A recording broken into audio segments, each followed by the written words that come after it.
Sempre que chove forte em Teresina, como aconteceu na última terça-feira, os teresinenses sofrem com as inundações e falta de energia.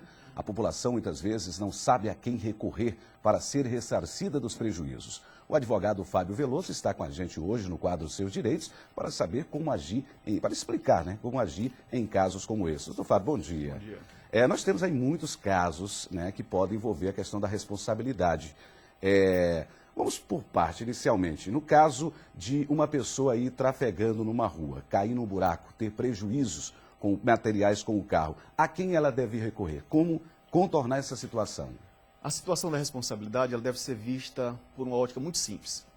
Aquele dano foi causado em decorrência de que ato ilícito? Então, quem pratica o ato ilícito vai ser o responsável por aquele dano. Se o ente estatal teria a obrigação de realizar aquele ato, aquela conduta, e não o fez, então ele vai ser responsabilizado pela sua omissão.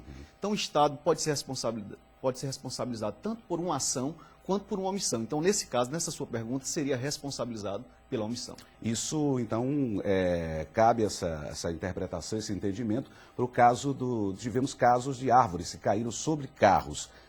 A quem parte essa responsabilidade, doutor Fábio? Nesse caso da árvore, é uma situação muito específica. Veja só. Se a árvore caiu em decorrência da chuva, se foi somente o fato da natureza que causou aquele dano, então ninguém será responsabilizado. Agora, se houve uma omissão estatal, se de algum modo aquela árvore estava numa área de risco e o poder público não teve o cuidado de tirá-la, de podá-la, de resguardá-la, então nesse caso vai haver também a responsabilidade do Estado. No caso aí entra a imprevisibilidade, no caso do caso fortuito. Isso, o caso fortuito ou força maior vai entrar. Agora, sempre que ela estiver acompanhada de algum fato, de alguma omissão do Estado, nesse caso vai haver responsabilidade estatal, que só não existe quando houver a culpa exclusiva da vítima ou algum desses outros casos de força maior ou o caso fortuito. Agora, doutor Fábio, com relação à queima de equipamentos, falta de energia, oscilação, a quem recorrer nesses casos? Esse caso é muito frequente nesse período, existe uma resolução da Agência Nacional que estabelece um prazo de até 90 dias entre o fato, o dano ocorrido, para que você possa solicitar a reparação desse dano dentro da própria concessionária.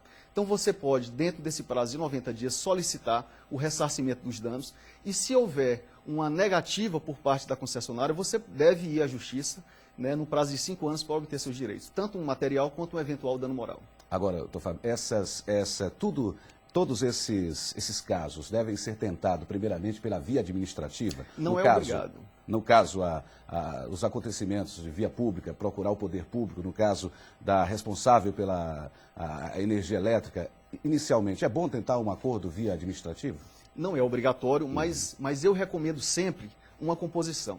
Primeiro porque o Poder Judiciário, ele hoje é um fato público e ele tem muitas ações. Então, se você puder resolver administrativamente, é melhor que o faça. E nesse caso, como eu informei agora há pouco, existe uma resolução da Agência Nacional de Energia Elétrica, que no caso de queima de aparelhos elétricos, você tem um prazo de até 90 dias e eles têm um prazo de até 15 dias para verificar se efetivamente aconteceu esse dano. Então, eu recomendo que em todos os casos se tente uma composição administrativa e só se não houver uma resposta positiva que se vá à justiça, no prazo de 5 anos. No caso, a procura deve ser pela justiça comum, Isso, justiça comum. Isso. Os juizados especiais, no caso? Vai depender do valor da causa. Porque causa. Eles tratam de um valor da causa. Se for estadual, você pode fazer a opção pelo juizado ou pela justiça comum, e se for federal, aí é uma competência absoluta, se tiver naquele limite, você é obrigado a ir no juizado e se ultrapassar na justiça comum federal. Doutor Fábio, agora com relação às provas, de qualquer forma, pela via administrativa ou via judicial, eu tenho que ter abastecido de provas. Como obtê-las? Como conseguir? O que vale como prova nesse momento?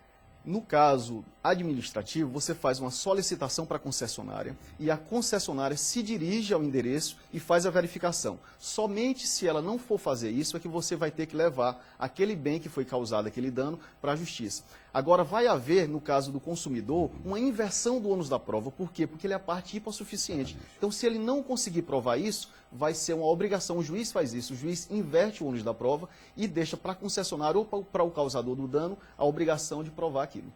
Agora, doutor Fábio, em todos esses casos, tenho que fazer algum registro, algum boletim de ocorrência? Não é necessário. Faz necessário? Não é necessário. Não é necessário. Mas se quiser fazer apenas para ratificar, para termos de prova, sim, porque aí é um dano material e você prova esse dano material com o próprio bem que foi danificado. Exatamente. Doutor Fábio, muito obrigado por ter vindo, participado hoje do nosso quadro Seus Direitos. Aqui as ordens. Bom dia. Tá?